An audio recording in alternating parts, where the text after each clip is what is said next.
दोस्तों स्वागत है आपका एक बार फिर फ्रेंड। इसमें मैं 30 डेज़ की स्ट्रेटजी वैसे बताने की यहाँ पे कोशिश करूँगा। और ये वीडियो एटलीस्ट वो लोग ज़रूर देखना जिनका कभी आज तक प्रीलिम्स नहीं हुआ, जो अभी तक एक अटैम्प्ट दे चुके हैं, 2 अटैम्प्ट दे चुके हैं, 3 दे चुके हैं, 4 दे चुके हैं, 5 भी दे चुके हैं, इवन किसी का लास्ट भी हो सकता है। तो ये वीडियो उनके लिए काफ़ी इंपॉर्टेंट रहेगी। यहाँ पे मैं काफ़ी डिटेल में डिस्कस करूँगा। स्पेशली ये वीडियो अगर बात करें तो इंग्लिश और हिंदी दोनों मीडियम के लिए है। साथ में कुछ कंसेप्ट्स बताऊँगा कि कैसे आप लोग जो हैं प्रीलिम्स को लेके काफ़ी एक पॉजिटिव एनर्जी के साथ आगे जा सकते हैं। मैं ये भी नहीं कहता कि हाँ मैं सारी चीज़ें रामबाण बताऊँगा, अल्लाह दिन का चिराग यहाँ रगड़ के दूंगा, ऐसा भी कुछ नहीं है। बातों को समझने की कोशिश कीजिएगा। 30 डेज़ के लिए लोग क्या क्या कर सकते हैं और स्पेशली एक एस्पिरेंट को क्या करना चाहिए इस समय। मैं आगे बढ़ने से पहले देखो दोस्तों, यहाँ पे एक बात ये भी बोलना चाहूँगा कि देखो भटकाव तो बहुत होते हैं।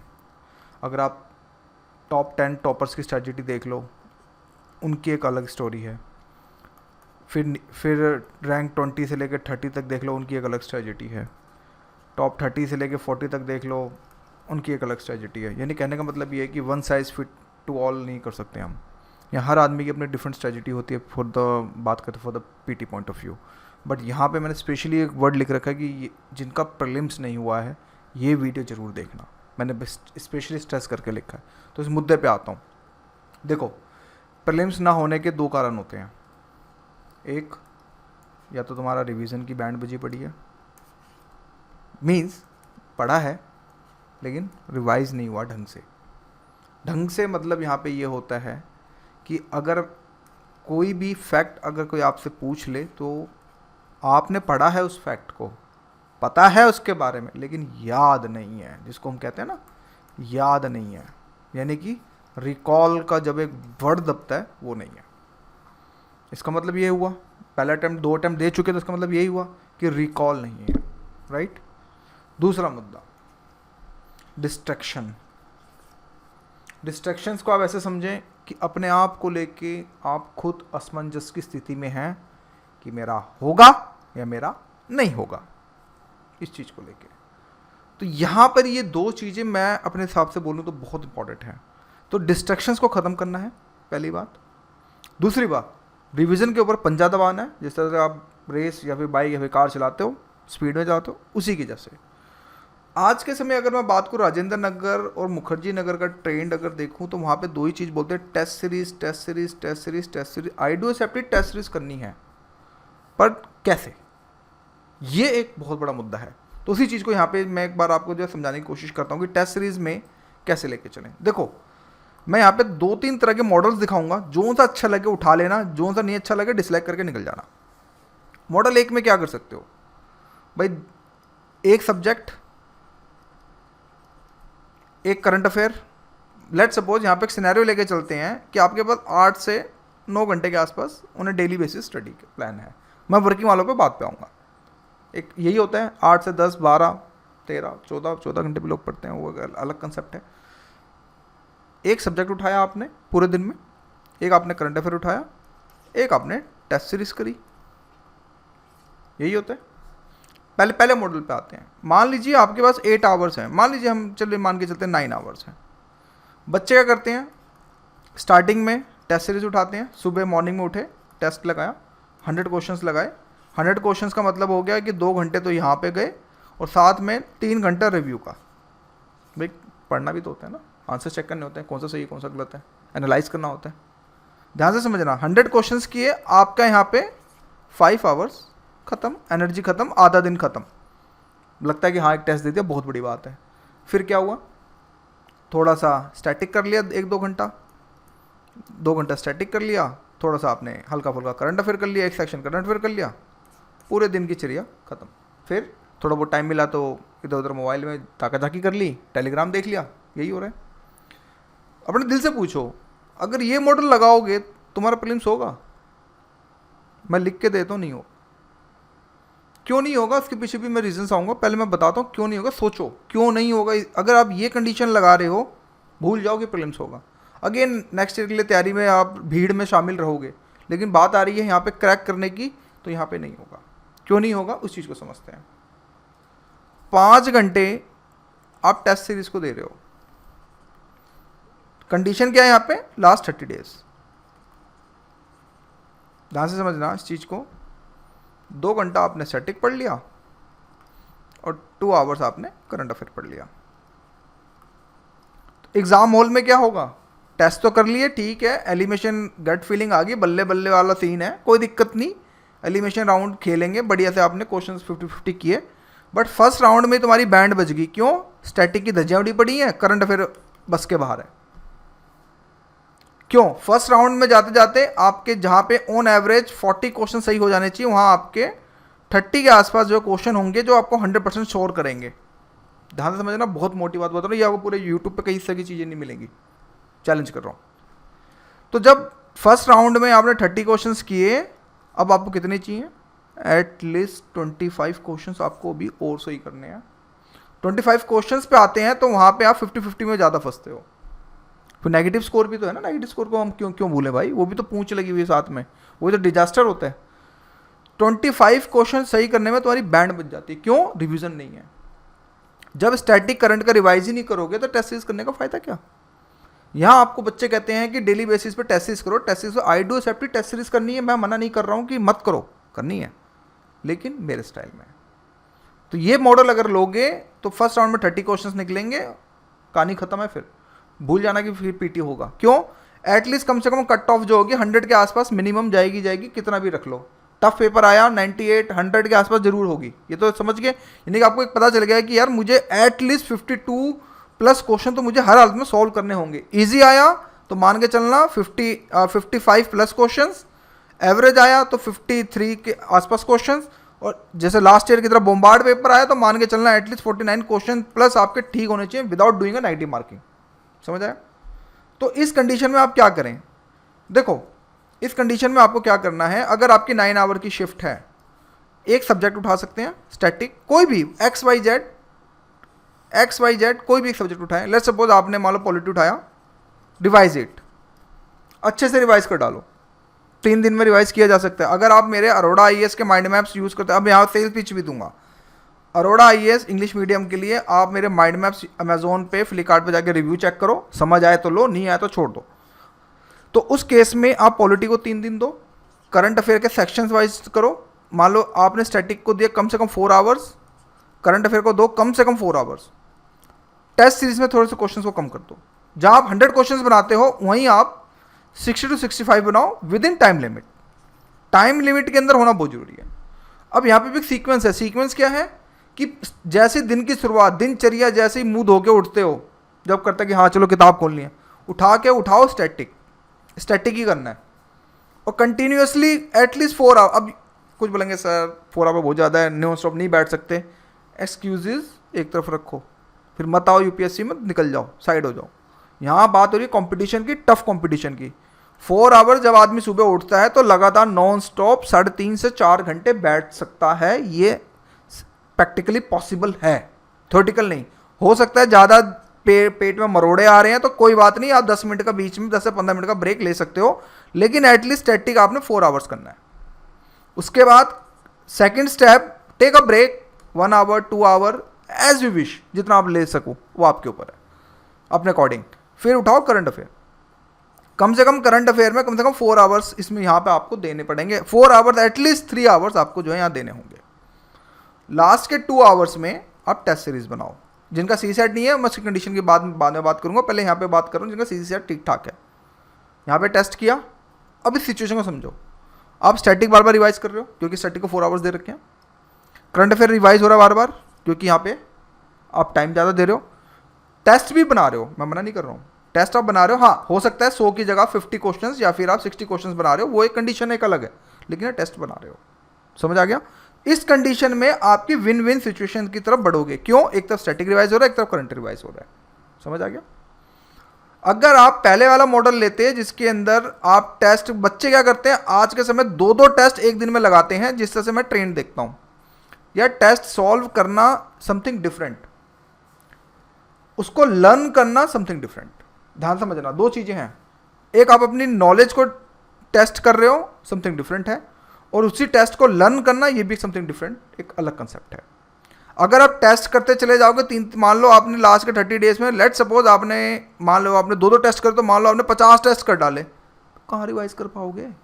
क्या फ़ायदा? कोई फ़ायदा हुआ? कोई फ़ायदा नहीं। दिमाग लगाओ, अपने अक्ल की बत्ती जलाओ। तो इस कंडीशन में क्या, अगर आप 50 क्वेश्चंस करो, लेट्स सपोज आपने 30 टेस्ट भी किए, मान लो आपने 20 टेस्ट भी सॉल्व कर लिए लास्ट के 30 डेज में, दैट्स फाइन, कोई नहीं, प्रैक्टिस ही तो है। और कभी भी मार्क्स के पीछे मत भागो, हमेशा रॉन्ग क्वेश्चन के ऊपर फोकस करो। बच्चे करते हैं कितने मार्क्स आ रहे हैं, 120 आए, 110 आए, 128 आए, 80 आ रहे हैं, मार्क्स से क्या करोगे, अचार डालोगे। क्योंकि टेस्ट से क्वेश्चन यूपीएससी जैसे तो होते नहीं है, आपको पता है यूपीएससी क्वेश्चन समथिंग यूनिक होते हैं। वो आपके कंसेप्ट्स को पूछता है, आपके लॉजिक्स को पूछता है, ना कि फैक्ट्स उठा के घुसा दिए। कंसेप्ट को समझे?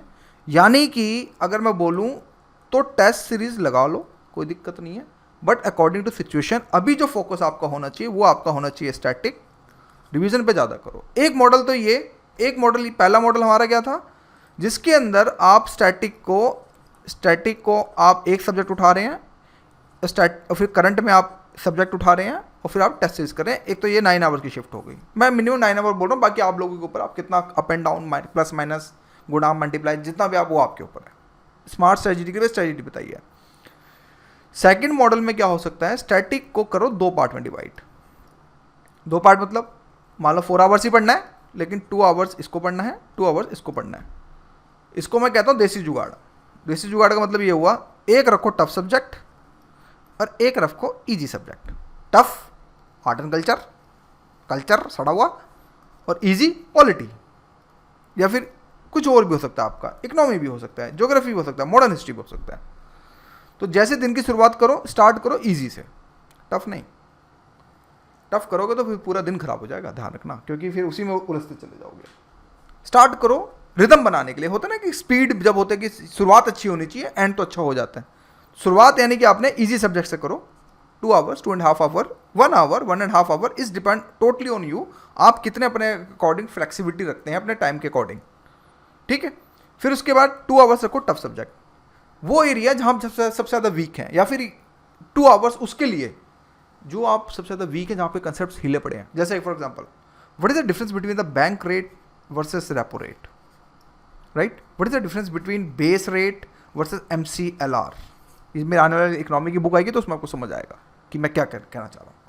इस तरह की चीज़ों के कंसेप्ट्स, समझा मेरी बात को?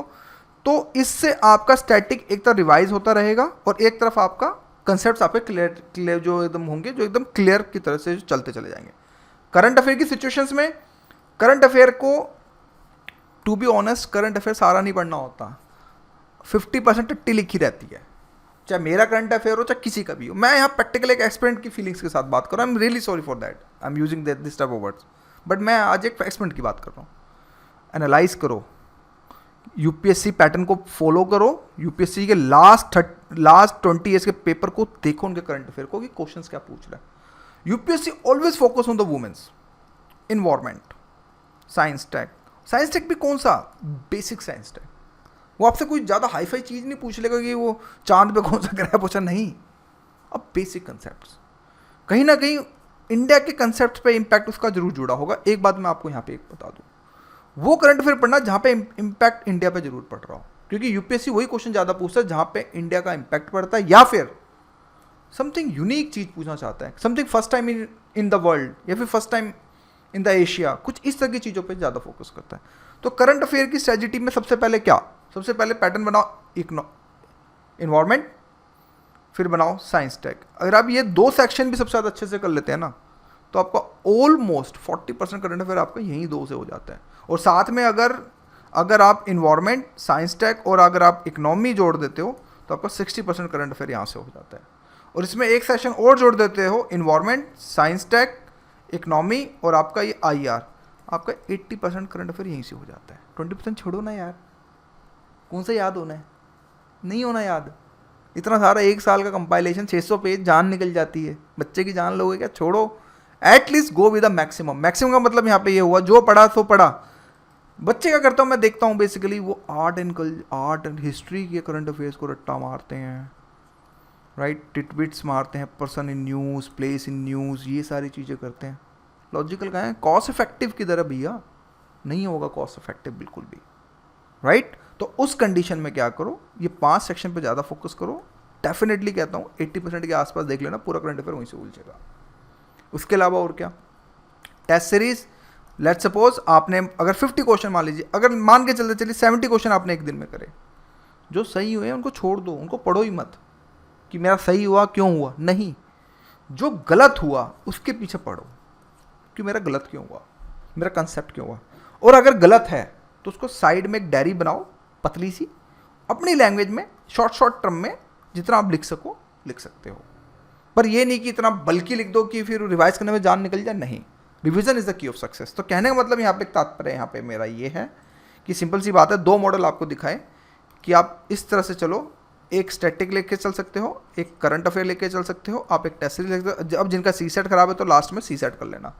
क्वेश्चन ये है कि इस तरह से क्यों कर रहे हो आप, क्योंकि देखो जब हम सुबह उठते हैं तो एनर्जी हमारी बड़ी फ्रेश होती है, फिर उसके बाद थोड़ी डाउन डाउन डाउन होती चलती है, क्योंकि टेस्ट सीरीज में एनर्जी नहीं चाहिए, इसमें सिर्फ दिमाग पेशेंस चाहिए, तो आप कर सकते हो। अगर आप स्टार्टिंग में टेस्ट सीरीज कर दोगे तो स्टैटिक और करंट अफेयर में एनर्जी डाउन हो जाएगी, तो वहाँ पे फिर आप क्या कर पाओगे, समझा मेरी बात को, ये चीज़ होगी। अब लास्ट के 30 डेज के अंदर, हाँ ये बात ध्यान रखना, कंपाइल योर सिलेबस, अपने सिलेबस को एक तरफ रख दो, व्हाट्सएप पर फोटो कॉपी निकालो, नोट्स बनाने का टाइम नहीं है। If you are going to make a notes, भूल जाना, कीवर्ड्स टाइप के नोट्स बन सकते हैं, स्मॉल शॉर्ट, लेकिन इस टाइप के नोट्स नहीं बनने चाहिए कि आप एक 2 3 पेज लिखे जा रहे हो, नहीं। कंपाइल योर सिलेबस, पहला टारगेट ये होना चाहिए। दूसरा टारगेट आपका यहाँ पे ये होना चाहिए 50-50% अप्रोच, जिसमें 50% स्टैटिक और 50% आपका करंट अफेयर, आपका 100%, मतलब कि ऐसा नहीं कि आप सिर्फ करंट अफेयर के भरोसे जा रहे हो तो आप चकदे फटे कर दोगे, ऐसा भी कुछ नहीं है। अगर आप स्टैटिक करके नहीं जाओगे आपका प्रीलिम्स नहीं होगा, लिख लो, क्योंकि कितना भी एनालाइज कर लो 40% के आसपास ही करंट अफेयर अभी तक आते हैं, 40 to 45 मैक्सिमम, से ज़्यादा नहीं। बंदे घसीट दें अपनी टेस्ट सीरीज को इम्प्रूव करने के लिए, वो एक कंसेप्ट अलग है, लेकिन लॉजिकल देखें तो 40 to 45% ही करंट अफेयर आता है, रेस्ट 50 to 55% जो करंट अफेयर स्टैटिक से आता है। तो इस वजह से स्टैटिक पे भी आपको जो है ज़्यादा फोकस यहाँ पे जो है करना पड़ेगा। स्टैटिक में क्या हो सकता है, देखो दोस्तों, स्टैटिक में भी अगर मैं बोलूँ, अपने कोई भी 4 सेक्शन को, कोई भी 4 सेक्शन को सबसे इंपॉर्टेंट बना लो, 4 सेक्शन को सबसे ज़्यादा इंपॉर्टेंट बना लो, जिसके अंदर पॉलिटी मस्ट होनी चाहिए, बस, जिसके अंदर पॉलिटी मस्ट होनी चाहिए। अब इसके अलावा आपके पास हिस्ट्री बचती है, आपके पास इकोनॉमी बचती है, आपके पास इन्वायरमेंट बचता है, आपके पास ज्योग्राफी बचती है। इन तीनों में से कोई भी पिक कर सकते हो, एक को चाहो तो छोड़ भी सकते हो, कोई इशू नहीं है, करके जाओ सारा तो अच्छी बात है, लेकिन अपने बेस्ट 4 जरूर बनाओ, और प्लस एक करंट अफेयर, तो आपका प्रीलिम्स 100% होगा। हाँ, एक चीज़ और मैं आगे बढ़ना चाहता हूँ, afraid to give the test तो देखो बॉस देने पड़ेंगे, डोंट फोकस ऑन मार्क्स। अगर आपके 100 में से माइनस में भी मार्क्स आए, कोई बात नहीं, अपने दिल को पे हाथ रखो, बच्चों मैं सीख रहा हूँ, कोई बात नहीं, इट्स ओके। लेकिन ये आपका पैटर्न धीरे धीरे इंप्रूव होना चाहिए। अब ये नहीं कि तुम 10 के 10 टेस्ट दे रहे हो, -1 ही आ रहे, तो फिर बेटर है कि अगले साल के लिए सोचो, क्योंकि इसका मतलब ये कि आपने पढ़ाई अच्छे से नहीं करी। मैं उनकी बात कर रहा हूँ जो यहाँ पे, जिनका एक बार भी टेस्ट अभी तक, मतलब एक बार भी प्रीलिम्स जो है बिल्कुल नहीं निकला है, और जो भी टेस्ट दो OMR पे दो, OMG लिख दिया गलती से मैंने, OMR शीट पे दो, क्योंकि गोले भरने हैं ना आपको, इस तरह से गोले भरने, तो उसकी भी प्रैक्टिस होनी चाहिए। अक्सर देखा गया है कि बच्चे गलत गोले भर के आते हैं, तो इस पर भी आपको जो है ज़्यादा फोकस यहाँ पे करना पड़ेगा। वर्क ऑन योर वीकनेस के ऊपर आपको सबसे ज़्यादा काम करना है, इस चीज़ को याद रखिएगा, जो मैंने आपको पहले भी बता चुका हूँ। और साथ में focus on the core area, अपने बेस्ट 4 बेस्ट 3 जैसे भी आप बनाओ, उनके ऊपर ज़्यादा फोकस करो, वहाँ पे एक्यूरेसी को ज़्यादा आपको जो है बढ़ाना है। Don't revise complete syllabus, edge to edge नहीं जाना है, पेज टू पेज नहीं जाना है, अब उन्हीं क्वेश्चंस पे ज़्यादा फोकस करना है, या फिर उन्हीं टॉपिक ज़्यादा फोकस करना है जो सबसे ज़्यादा जो है यूपीएससी जो पूछता है। Don't relay on current affair, किसी की भी मैगजीन, चाहे मेरी हो, चाहे विजन IAS हो, इनसाइट हो, IAS बाबा हो, पार्लियामेंट हो, राव IAS हो, कोई भी मैगजीन हो, किसी ऊपर रिले मत करो, क्योंकि करंट अफेयर का कुछ भरोसा नहीं, कहाँ से क्या पूछ ले। इसलिए अपने स्टैटिक को सबसे ज़्यादा जो है यहाँ पे जो है मजबूत करो। और वन थिंग मोर, जब पेपर देना हो, जब आप एग्ज़ाम हॉल में जाते हैं दोस्तों, ध्यान रखिएगा, जो 2 आवर्स होते हैं बहुत इंपॉर्टेंट होते हैं। आपको अपनी स्पीड प्लस एक्यूरेसी आपको जो है बना के रखनी पड़ेगी। अगर आपकी एक्यूरेसी अच्छी है लेकिन स्पीड नहीं, तो पेपर छूट जाएगा, क्योंकि आज के समय पेपर देखें तो लेंथी पेपर बहुत ज़्यादा हो रहा है, इस चीज़ को याद रखिएगा। तो आपको 2 आवर्स बहुत ही अच्छे से एलिमिनेशन राउंड की तरह से सोचो कि ये क्वेश्चन क्यों पूछा जा रहा है, यहाँ पे ऑथर मेरे से क्या पूछना चाह रहा है, मुझे आपके पे क्या बताने की कोशिश करा इस चीज़ को, जब तक नहीं करोगे, जब तक यहाँ पे यूपीएससी नहीं होगा। तो दोस्तों ये कुछ हट की वीडियो थी, आई होप आपको कुछ समझ आ गया। तो thank you for watching my video.